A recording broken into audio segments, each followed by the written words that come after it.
I first of all want to apologize to Todd Eccles. I know his back is strained because he kept having to duck last Saturday when I was on the range with him. No, no.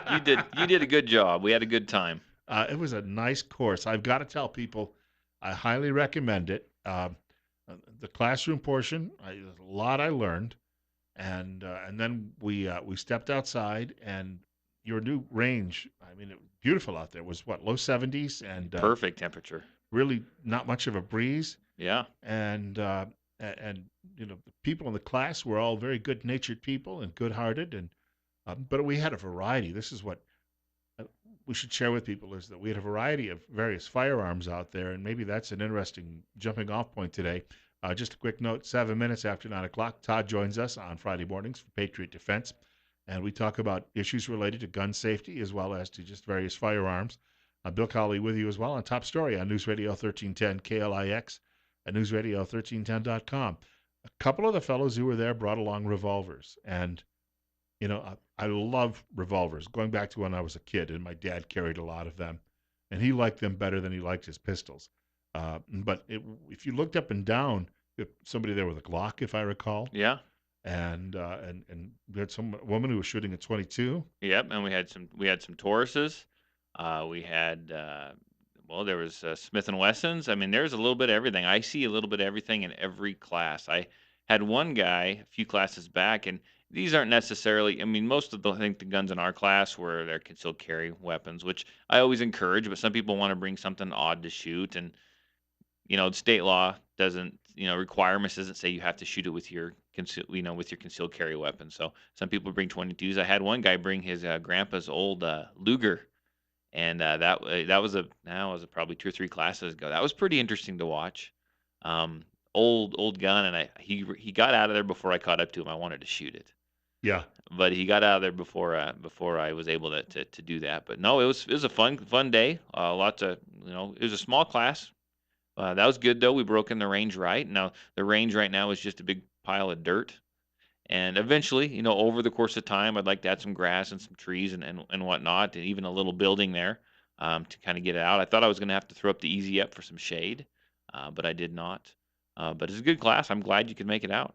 I wanted to point out that I was using the Smith and Wesson M&P. It's a 9 millimeter, uh, and this is where it's good to actually talk to someone before you buy a firearm. I bought that from Dave over at Canyon Pond, Oh, okay. and when I bought it from him last summer, he said, "What I want you to do," is he put out several pistols.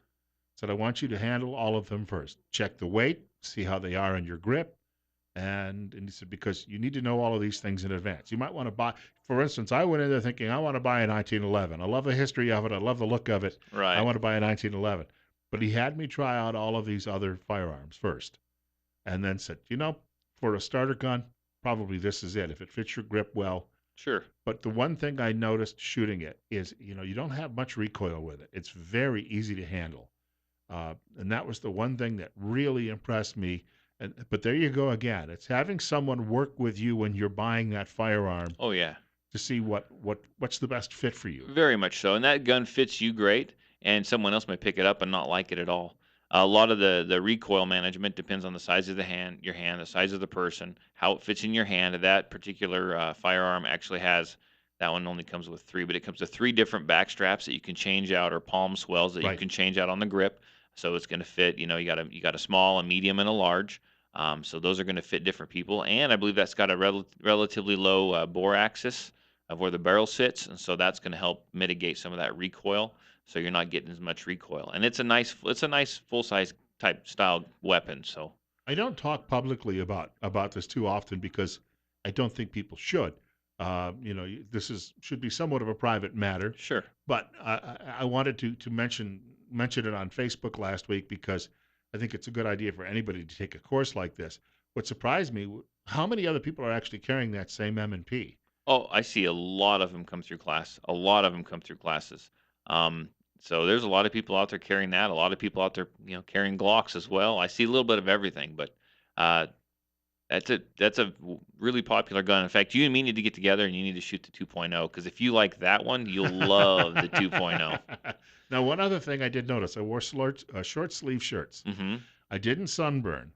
But I'd noticed when I was in church the next morning that I had some redness on the inside of my forearms, and it wasn't sore, but it was just a little dry.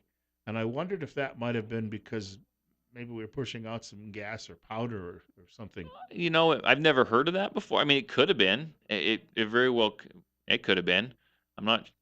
I've never seen that on It myself. was like a pattern. It was just a little down each arm, Huh. and it was just a little on the pinkish side. I mean, if it Gone could, in a day. I mean, it could have been. I mean, it very well could have been a little, kind of a little powder burn or something like that.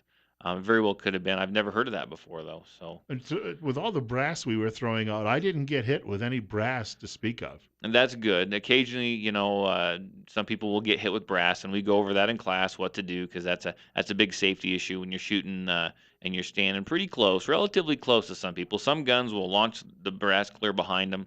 Some of them will launch it down and hit the person 3 people down too. Some of it just pops it right over and it lands right on the neck of the person next to him. So, we discussed a little safety issue with that. How you do have a loaded firearm in your hand, and even though that brass burns, you need to quit shooting, put the gun down on the table, and then you can jump back and do the hot brass dance, It like I call it. only burns briefly though. Yeah, but it's enough to shock you when it It's happens. a little bit like the woman in the Three Stooges episode when she gets the mouse down the back of her dress and she starts dancing and they start dancing with her. Yeah, I've Uh, I've seen it happen in class. I've seen the dance. A lot of time, unfortunately, women will sometimes get it down the front of their shirt, which that they liven up when that happens yeah, yeah. quite a bit. I tell everyone to kind of wear a higher collared shirt, that kind of thing. We try to mitigate people getting burned by brass as much as we can. Well, I have a friend back east who's like you, certified NRA instructor, and he was telling me the other day. He said that he would recommend anyway that people wear long sleeve shirts, Yeah. and as well you mentioned a good tight high collar in Well, the and situation. yeah, high collar and long sleeve shirt, especially now that we're shooting outside. Mostly because, well, you could get burned by the brass, but if it hits you in the arm, it's going to bounce off anyhow. We were shooting inside; it wasn't a problem. But now, the new requirements on the list of what to bring that I send out to people has changed because we're shooting outside. It's now sunscreen, water, a long sleeve shirt if that's what you want, Right. that kind of thing. So the list has definitely changed, especially when you get outside. And for people who haven't taken the course yet, uh, it may be intimidating, and that was one of the reasons I guess I was taking my time about getting out there. But I didn't find it to be any way actually going through it to be intimidating at all, uh, because so much as you explained so much, and of course, Aaron from the Twin Falls Police Department Yes, was sir. there, and between the two of you, various explanations not only on the legal issues that he brought up, but on the safety issues that you brought up. By the time people walk out of there, they've got a pretty good knowledge of what they should be doing. Exactly. I mean, we go over a lot of information. Now, that doesn't mean that that's. I mean, we give you pretty much everything, but that doesn't mean that you should. If you got questions, you can't ask us later on, or go and do some research for yourself. But it gives you something to think about. Something the average Joe who decides that since we're a constitutional carry state, that they decide they're not going to take a class is not going to get. And to be honest with you, I mean, you took the class. That's a lot of information. Are you going to be able to go online and know what to look up if you haven't had someone point you in the right direction? Probably not. I think the goal of my goal is to obviously learn the law, teach the law, but also give everyone stuff to think about. What'll happen if you have to use your firearm in a shooting? Not only the legal portion, but what'll happen to you as a person, the different things you'll go through. Talk about defensive mindset. Bring up stuff that you're not going to think about unless someone has prodded you along, has pointed you in the right direction. So I hope And that's what I achieved. generally, people are training, with a couple of different stances, but they're training two-handed. And Yes. but you brought up sometimes in an emergency situation, you will not have your second hand. Yeah, and there's a that's a good point as well. I tell everyone that you need to learn the basics. You need to learn how to shoot one-handed, but you need to learn how to shoot two-handed as well. You also need to learn stance, grip, sight picture, trigger press, trigger control, all that stuff. But when someone kicks open your door at 2 o'clock in the morning, are you going to take time to square down in the hallway and go, man, how did Todd tell me how to stand? Okay, this is okay. Hold still while I get the sights lined up. That's not going to happen. It's going to be quick, fast. Bang, bang. You're gonna go through all this stuff really quick. You're probably not going to remember it all. You're probably not going to do it all correctly. But if you know it and you've developed that muscle memory over time, you're going to get some of that right. And that's what we. That's the goal we're excuse the pun, shooting for. This morning, I read a story where a man in the Philippines was working in his garden in his backyard when an ISIS soldier came through the neighborhood, and his neighbors all ran off. This man was like 72 years old, continued to work at his garden until he looked up, and here's this guy from ISIS who's carrying a rifle, who's there in his backyard. And so the old man just calmly picked up his bolo knife, started swinging it at the guy. The guy couldn't then stop, flip that rifle around and aim. Finally managed to sort of, parry with him with the end of his rifle, knock the bolo knife out of the man's hands. So he grabbed the bolo knife and then cut the man, but the man just moved inside of him and started punching him until soldiers got there and shot the ISIS soldier. Now, this is a guy that didn't think about what he was doing, but he apparently, I'm thinking if he's 70, 72 years old, he likely at some point had some training Yeah. because it kicked in because he knew what to do. Number one, he used that knife to keep that guy from leveling and pointing that rifle at him. Hmm. Number two, when the guy got a hold of the knife, he moved inside so the guy couldn't swing it at him. And the guy's going to be fine. He's got a couple of small cuts, but he moved inside. So somewhere along the line, he learned self-defense. Well, yeah, and without trying to sound too tactical about it, that that the phrase is or the saying is, you fight like you train.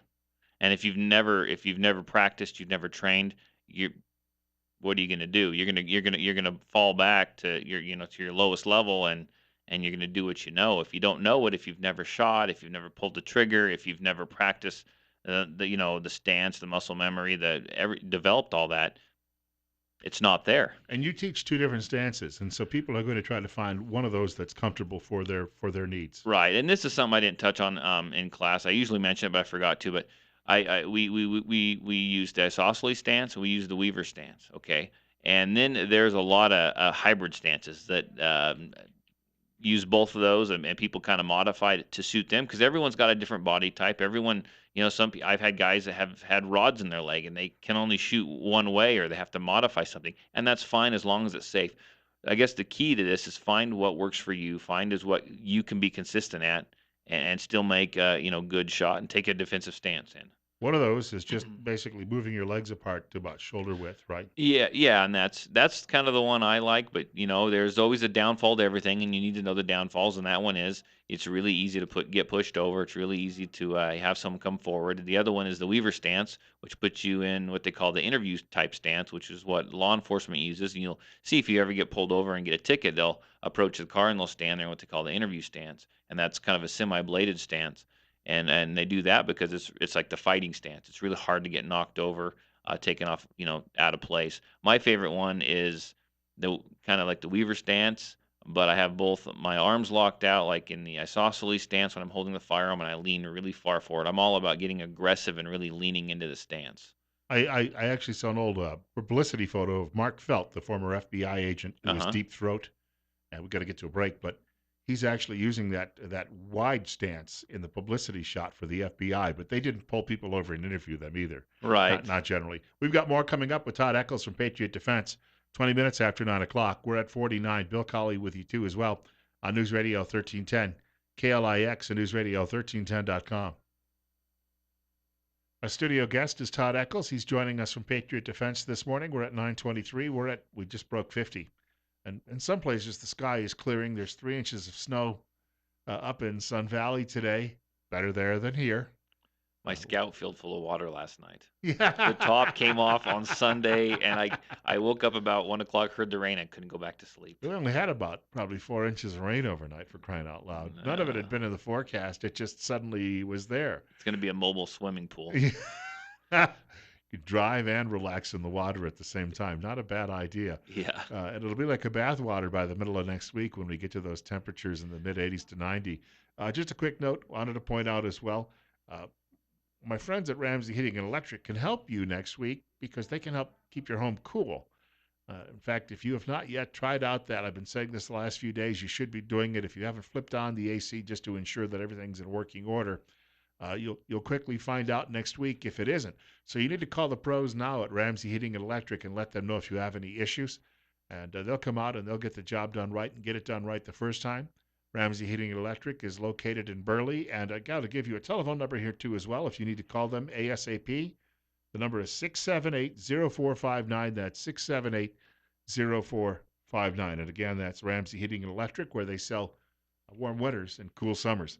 So, Todd Eccles, for people who'd like to take the course, what should they be doing now? They should be contacting you, right? Yeah, they should. They can get a hold of me. They can call me. They can text me. Area code 620-794-6223. That's area code 620-794-6223. Like I said, call me, text me there. Find me on Facebook. Shoot me a message on Facebook. I get about probably half of the people getting a hold of me find me on Facebook. So it's under Patriot Defense. Like the page if you're there. Check out some of my past posts. And I had so many I had to write them down before the show because I wasn't going to remember them all. But I have two enhanced concealed carry permit classes coming up. One on June 10th, one on June 17th. There's still plenty of room in those classes. I have what we're calling a Guns 101 safety class coming up at Brothers in Arms Firearms and Filer. I'm kind of going in on this with them. It's a 1 hour class. It's $20 a person. It's on June 9th. It's an hour long, starts at 6 p.m., gets over at 7 p.m. It's just going over basic gun safety, how different actions on firearms, function, how they work. Great class for anyone. A great class for women or those who are new to firearms and who are maybe out shopping around for a firearm and they just want to pick it up and know how it works. Great class for kids. You have to get a hold of them down there, Brothers in Arms Firearms. You have to get a hold of them and sign up through them, and I'll be the one They're teaching it. right in downtown Filer, Yeah, right? they're right on Main Street, just down from the police station. And one more class. I got one more class, and this is probably a new one to you, Bill. On July 15th, I don't have a fancy name for this class yet. Haven't got that far. I'm doing a class. A gentleman by the name of Mike. He's a friend of mine. He lives up in Boise right now. He was a law enforcement instructor. He's going to come down and he's going to do a class. It's going to be a 4 hour class, $75 a person on July 18th. He's going to go over stuff that we touched on in our in the permit class, but then a little more, and he's going to go into it a lot more in depth. And it's going to be a small class. I think he's going to open it up for like six spots, just to kind of get everyone in here and kind of see how it works. And then on you know following classes, it'll be a little more, but we're going to work on stance, proper grip, the draw stroke, how to draw your firearm and fire it.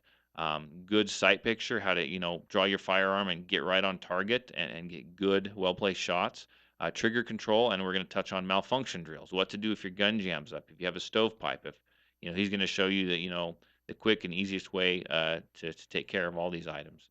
The one requirement for this class is because it's kind of an advanced class, but not real advanced. But we need to know that basic gun safety. This isn't a class for someone who's never fired a firearm before. So the one requirement is you must be able to show your concealed carry permit to take this class. And it doesn't have to be a concealed carry permit from a class you took from me. It just has to be a concealed carry permit. We need to know basic firearms safety. We will touch on safety. We will go over safety again, but we need to know that you're not a brand new person. You've just grabbed this gun and picked it up out of the box. You've had to have shot it before. And that would be the enhanced concealed carry permit is the one that we need to see. Right, and for people out there who need to do that, if they even take your course, then they have to go do the paperwork over. Yep.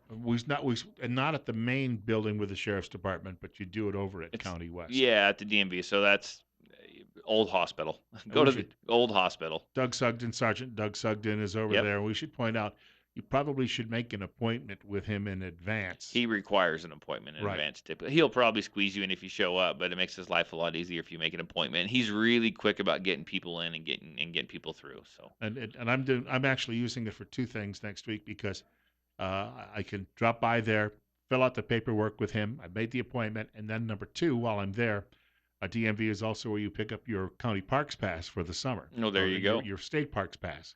So you go in there, you do all those things that can kill two birds with one stone.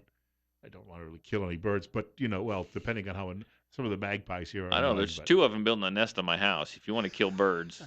Speaking of which, we had one visiting us during the course last week, and for some odd reason. Oh, it was tapping on the window. Yeah, hey, let me in. I forgot about that. He even heard that my class was so good he wanted in.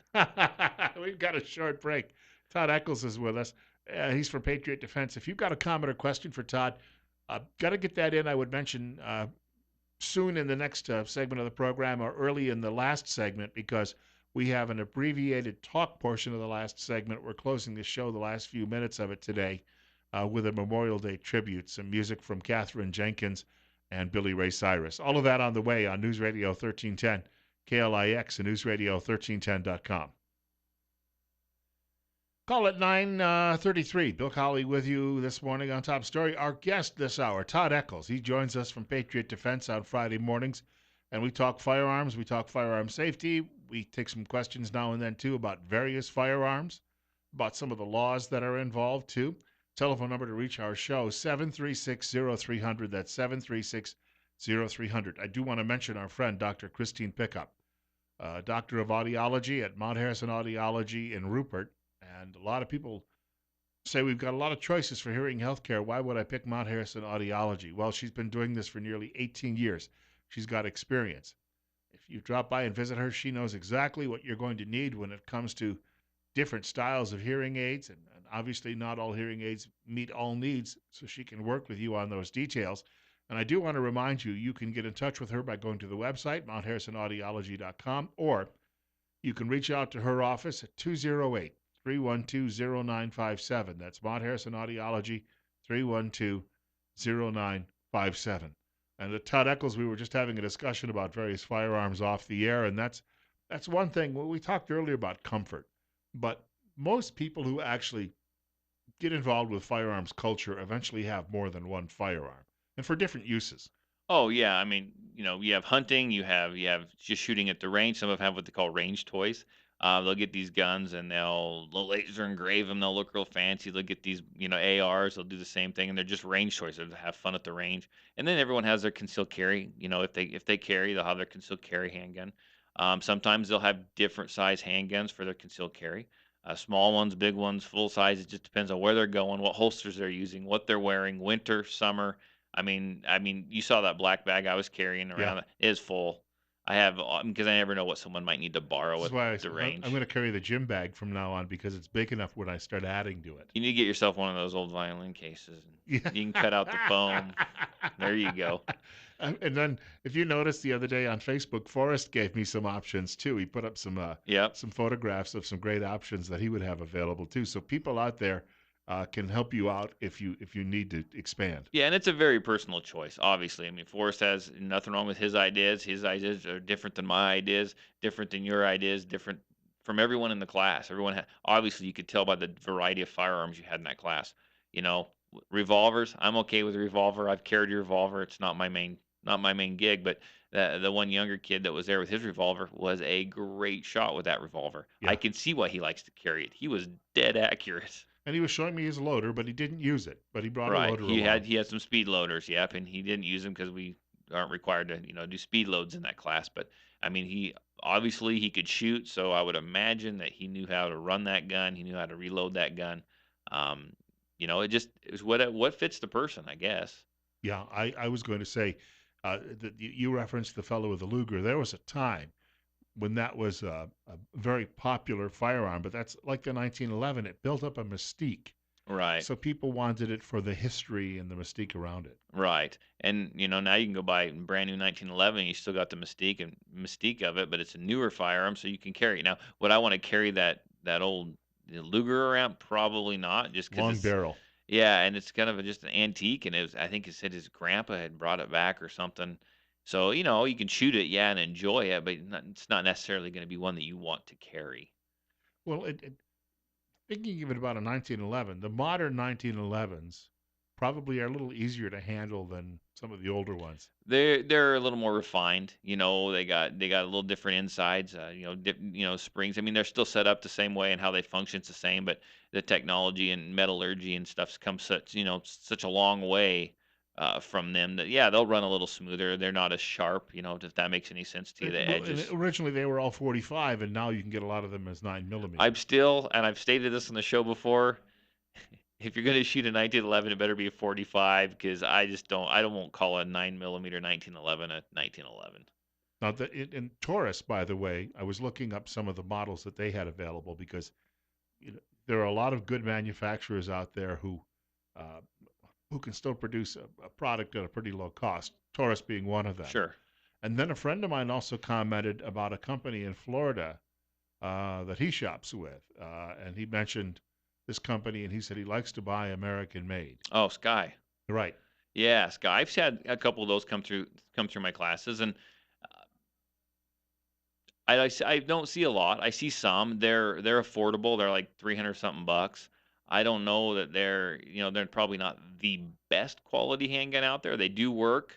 They have a really long trigger pull, and if it works for you and you like it, go for it. I could be wrong, but I haven't seen any safety recalls or anything on them. And there's different firearms out there for different people. I have people show up with high points, Kel-Tecs.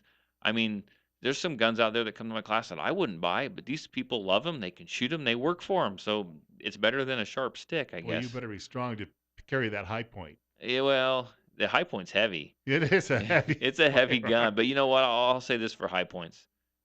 The ones I've shot, they are accurate as all can get. They are accurate. They're ugly. Sometimes not even $200. Yeah, but the ones I've shot are really accurate. But I tell you what, that slide is so heavy.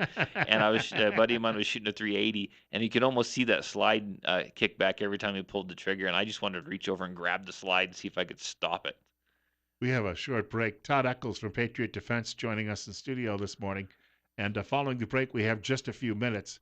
We're going to have a short, at about 9:50, we're going to offer you a little bit of music in the upcoming Memorial Day weekend to perhaps get you thinking about the importance of the days coming up on Monday. Todd Eccles is in studio with us. We've got about another 8 minutes to go this morning. If you have a comment or question for the founder of Patriot Defense, give us a call at 736-0300, 736-0300. Has it surprised you the number of people who are taking, Todd, this course? Because uh, I think we didn't see this coming, because when we had the constitutional carry passed and became law in Idaho, and even Governor Otter wasn't sure about it. He said, well, I'll go along with it to see how it works. Right, I read that. And he signed the bill, and all of those predictions of the Wild West. Jesse Waters was on Fox News a couple of weeks ago, and he was having an argument with Juan Williams. And Juan was talking about, we need to take everybody's guns away. He's not quite that blunt, but you know how it goes. Right. And he said, well, look at all these police shootings. And Jesse Waters says, gee, everybody in Idaho has a gun, and there aren't many police shootings there. And that reference to Idaho, I thought was probably he'd been doing some reading about it too. But the number of people who are signing up to take the courses is probably a pleasant surprise. It has remained steady. It really has. It has it still followed the same pattern of previous years. During the fall, during the winter, after fair and early spring, I get nice and busy, and then usually it'll start to kind of drop off, and usually middle of summer, around August, July, August, even June, it'll really drop off. In fact, I think last year I had 1 month where I didn't have any classes, and that's fine. I understand people are on vacation, people are enjoying their kids, and they're doing what they do. But this year, even my June classes, I mean, I've got a pretty full June, and probably in the next week or so, I'm going to come out with some July classes. I got to sit down with the boss, aka the wife, and figure out if we got anything going on, what we got going on as a family in July. But I'll get some more classes out. So it's been staying very, very steady. That makes me happy because I got this new range. I want to use it. As you can see, I'm trying to get some more classes out there now that I'm in control of scheduling a lot more. I don't have to depend on other people. So I'm trying to get some more classes up and rolling. I got a buddy, this weekend coming over. I got lots of other work I need to do, but I got a buddy coming over on Saturday, and we're gonna go over some other class ideas that I have. I kind of use him as a guinea pig, and he's my student, and I put him through one of my classes, one of my ideas that I have, and we work out any bugs and see if it'll work. So I'm having him come over Saturday afternoon, Saturday evening. We're gonna do that, and I may actually con him into doing a podcast with me and getting his take on it. But I won't announce any more about that class. I want to make sure all my ideas and my class design is going to work. I like to run through. I don't like to be caught off guard when a bunch of paying students are there. And now you even got a place set up for that podcast, so you've got your home studio going. Yeah, you saw it. I got a pretty nice place over there, green, lots of trees, a nice separate building, and so yeah, I'm about a week and a half, 2 weeks behind on my podcasts, and I apologize. I was doing them every week there for a little while. Work got really busy. Everything got real busy, so I'm going to get back at it. You can find my podcast, the Patriot Defense Podcast. You can find it on iTunes. under Patriot Defense Podcast. I've got a YouTube channel, Patriot Defense Podcast. And whenever I do a podcast, of course, I post it on my Facebook page. And I've got a handful of people that they download it, whether or not they listen or not, I don't know, but they download it, and that's cool. But if more people wanted to download that and like it and subscribe to it, that's fantastic. And I'm always open to suggestions on what people want to hear, and I'm going to start doing interviews and stuff. I just got to get them lined up. With the range now that you got your own range, Uh huh. you can actually though on the podcast do some demonstrations too. I could start doing some video stuff. I do have some cameras, and that's in the works too. I need to get a little more of a handle on the actual podcast part of it, and then I can go to the audio part of it, and then I can go to the video part of it. But yeah, no, that's something I've actually been thinking about. We wanted to point out too, the podcasts as you've mentioned are available in a number of different places, but really, I guess that Patriot Defense Facebook page is still the That's best place for all of That's this. the hub for everything. You go there, anything I do, anything I've got coming up, classes, any podcasts I do, even questions I have, because I do have questions for everyone else too. It's right there. So go to that page, like it. I like to see that number of likes go up. It keeps you connected. It lets you know what's going on. You can click on it. You can like the page, and then you can we all have busy lives. You can kind of forget about it, and then one day when you're scrolling through Facebook, I'm sure everyone does that at least once a day. I know I'm on there a couple times at least. If I'm having a class, it'll pop up there and they'll see it. And if you're interested, you can sign up for it. Or, what's Todd doing? I list all kinds of anything I'm doing goes on there. So, And I was going to say too is for people out there who uh, boy, if everybody could do what you've done and have your own range, uh, if people had that sort of place where they could always go to practice. right. And I got an invitation this morning from someone who wants me to start joining them practicing out in Jerome, and yet, but if a lot of people may consider doing what you've done. I mean, if they can build their own range and do this on their own, they can keep up to speed on everything. Yeah, and at the very least, if you can't, you can go out to the desert, find a gravel pit. I mean, there's places to go shoot. There's one out in Castle Ford. There's one, what kind of encompasses the Castle Ford Burley area. There's places to go in Filer. You got the gravel pits out there. You can go across from the mall there, across the bridge, go out there and shoot. I mean, there's places to go, so you don't really have any excuses. I mean, and I know I'm telling you to leave your house and go shoot somewhere else. Well, I've got this little range, but to be honest with you, I understand I'm busy, and even though I got one that's about 50 yards from my house, it's still hard for me to get out there and pull the trigger. I get busy. Well, when I was at least a teenager, my dad, we built a house. We built it on a hillside, but in order to make sure that the water didn't come rolling off the hill into the house, he built. There was a depression down in the backyard, and Uh huh. then back up the hill, which we turned into because that hill was a perfect backdrop. That's what we turned into our range. Sure. And people have a lot of those features around in their own Oh yeah. property they could use. They do. You just got to make sure you're safe. Still obey the gun safety. Make sure you're sure of your backstop. Make sure you have a good backstop. You don't want to irritate the neighbors. You don't want anyone to get hurt because you were just out trying to practice shooting. I would never probably ever shoot any rifles out of my house. Okay, shotgun, yes. Handguns, yes. But even into the backstop, I'm not going to shoot a rifle out there. I just want to make sure those. I need more room. I have neighbors. They're a long ways away, the direction we're shooting, but I'm still not going to fire a rifle out there. I'm just not going to do it. So be smart, be safe, and get some practice in. Got about a minute to go. For people again who'd like to take one of the upcoming courses, what should they do? Call me, text me. Area code 620-794-6223. That's area code 620-794-6223. Find me on Facebook under Patriot Defense. Like the page. You can message me there. And if you're interested in any of these classes, let me know. Like the page though, and as soon as I get more classes, lined out, you'll hear about it. And this one I'm working on this weekend, hopefully I'll get it. And I plan on offering it maybe in June. So if you want to keep track of that, just like my Facebook page, and I'll keep everyone informed. And we'll speak to Todd again in a week. It's coming up on 10 minutes away from 10 o'clock. God willing, and the creek don't rise.